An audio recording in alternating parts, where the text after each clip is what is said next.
আজকে একটা সুন্দর বিষয় নিয়ে আলোচনা করব, যা আমার কাছে এই সরকারের সবচেয়ে ভালো একটা দিক।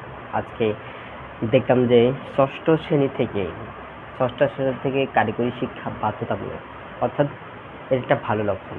এটা নিয়ে আমি আগে বেশ কয়েক বছর ধরে, অনেক বছরই ধরে, প্রায় ৫-৬ বছর ধরে আমি লেখালেখি করছি।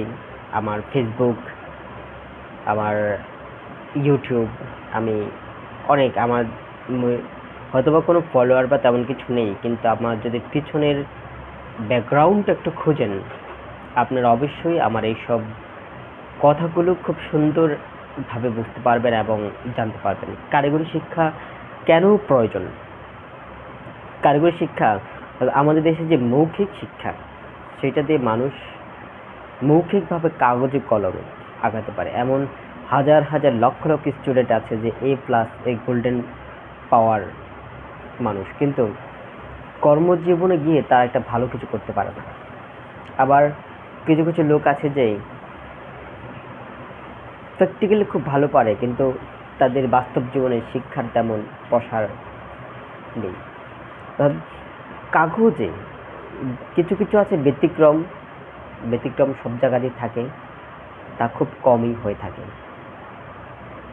আর এই প্রসার, এই কাজের দক্ষতা উপর ভিত্তি করে, এটা আমি আরও অনেকবার বলেছি, কাজের উপর দক্ষতা করে সরকারি চাকরির নিয়োগ ব্যবস্থা করা উচিত। সরকারি চাকরি শুধু এই যে বয়স বিবেচনার মধ্যে সীমাবদ্ধ থাকা উচিত নয়। যেমন গত দুদিন আগে একটা ছাত্র,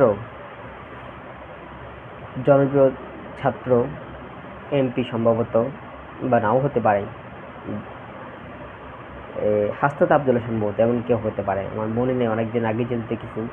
সে বলেছে যে পাঠ্য বইয়ের বাইরেও পড়াশোনার প্রয়োজন আছে। হ্যাঁ, আমি মনে করি যে পাঠ্য বই তো মাত্র সামান্য আপনারা আটকে দিয়েছেন একটা সার্টিফিকেটের জন্য, কিন্তু একটা মানুষ কতদূর আগালো, কী পরিমাণ তার মেধাকে কাজে লাগাতে পারলো, সেটা বাংলাদেশের শিক্ষা খাতে কাজে মূল্যায়ন করা হয় না। আপনার ভালো কাগজে কলমে ভালো আপনি তাদের পরপর প্রশ্ন দিতে পারবেন। আপনার হাতের দক্ষতা, হাতের জাদুতে আপনি কতটুকু আগাতে পারলেন, সেটার কোনো ব্যবস্থা বাংলাদেশে নেই, সেটা জানার কোনো ব্যবস্থা বাংলাদেশে নেই। সো আমি চাইবো যে কারিগরি শিক্ষাটা যেন শুধু গেলে কারিগরির মধ্যে সীমাবদ্ধতা না থাকে, এটাকে, এবং কি একটা মানুষ মেট্রিক ইন্টার পরেই যেন সে নিজের পায়ে নিজে দাঁড়াতে পারে, অর্থাৎ তাকে যেন বাধ্য স্টুডেন্ট হতে না হয়। সে প্রয়োজন 4 দিন কাজ করবে, 3 দিন ক্লাস করবে, 4 দিন তার মেধাকে তার পরিশ্রমে কাজে লাগাবে, 3 দিন সে ক্লাস করবে, যেটা না বুঝে সেটার জন্য যাবে, কিন্তু কাজ, আপনার হাতে কলমের কাজ শিখতে হবে। কারিগরি শুধু এই যে মেকানিক, কারিগরি মানে এই যে যন্ত্রপাতি, কারিগরি মানে ফ্যাশন ডিজাইনার, এরকম বিষয় না। আপনি কৃষি, আপনার দৈনন্দিন জীবনের কাজ, আপনার বিজনেস, আপনার সব কিছু ইনক্লুড থাকতে হবে, তাহলেই কারিগরি শিক্ষা আগাতে পারবে। শুধু করে আমরা বই পড়ে, মুখস্থ করে, হিসাব বিজ্ঞান পড়ে এগুলো কিছুই করতে পারবো না, কিছুই করতে পারবো না এগুলো আমরা। আমাদের দেশে সায়েন্স পড়ে কেউ পারমাণবিক বোমা বানাবে না, কিন্তু ইরানে গিয়ে দেখেন তারা বানাবে। আমাদের দেশে সায়েন্স পড়ে গবেষণাগার নেই, সরকার অর্থ খরচ করবে না, আর মানুষও ধৈর্য সহকারে গবেষণা করবে না। কেন জানেন? সিস্টেমটা আমাদের পরিবর্তন করতে হবে, মাথা মগজে। অর্থের বাইরেও মানুষকে মানুষের তৈরি করতে হবে, এটা সরকারের দায়িত্ব। আমাদের আছে, অনেক মেধা আছে, মেধাবীরাই ডাক্তারি পড়ে, ইঞ্জিনিয়ারিং পড়ে, বিভিন্ন কাজে যায়, কিন্তু দিন শেষে তেমন কিছুই অগ্রগতি হয় না। প্রত্যেক ক্লাস 1 থেকে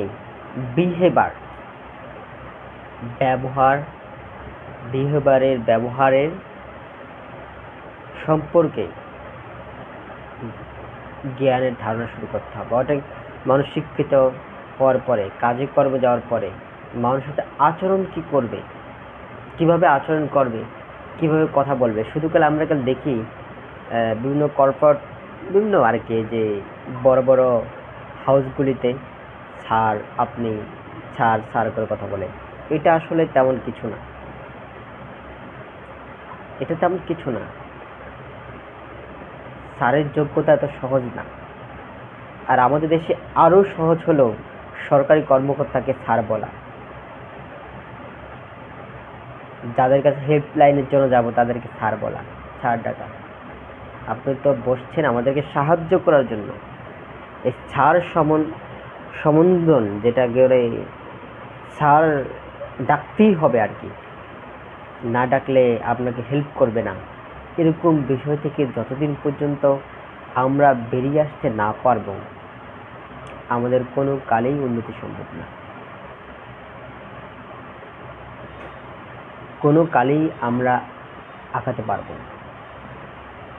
অর্থাৎ কারিগরি শিক্ষার সাথে ব্যবহার এবং সরকারি চাকরির ক্ষেত্রে স্যার সম্বোধন করাটা,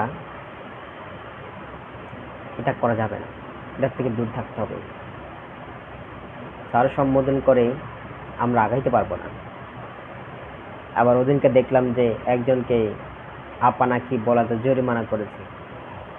এটা আমাদের জন্য, দেশের জন্য লজ্জার, আমাদের শিক্ষা ব্যবস্থার জন্য লজ্জার। এটা আমাদের শিক্ষার ঘাটতির জন্য। অর্থাৎ এই যে আমরা হেল্পলাইন, তাহলে আমাদের হেল্পলাইন, কিন্তু হেল্পলাইন না হয়ে টাকার লাইন হয়েছে, যার জন্য আমাদের জাতি কোনো উপকৃত হয়নি, আমাদের শিক্ষার কোনো কাজে লাগেনি। হয়তো অনেক দিন আগে থেকে বলছি, এখন হয়তো নতুন করে পাঠ্য হয়েছে। হয়তোবা যদি এদেশ উন্নত হয়, হয়তোবা কোনো দিন, কোনো কালে আমার কথাগুলো অ্যাপ্লাই হতে পারে। আমি থাকি পৃথিবীতে বা না থাকি, কিন্তু আমার কথাগুলো একটি দেশের গঠনতন্ত্র, দেশের মানুষের পরিবর্তনের জন্য, দেশের মানুষের কর্মসংস্থানের জন্য অনেক বেশি লাগবে। আমার মতো দারিদ্র মানুষের অনেক বেশি উপকার হবে। হাজার হাজার দারিদ্র, হাজার হাজার মধ্যবিত্ত উপকৃত হবে।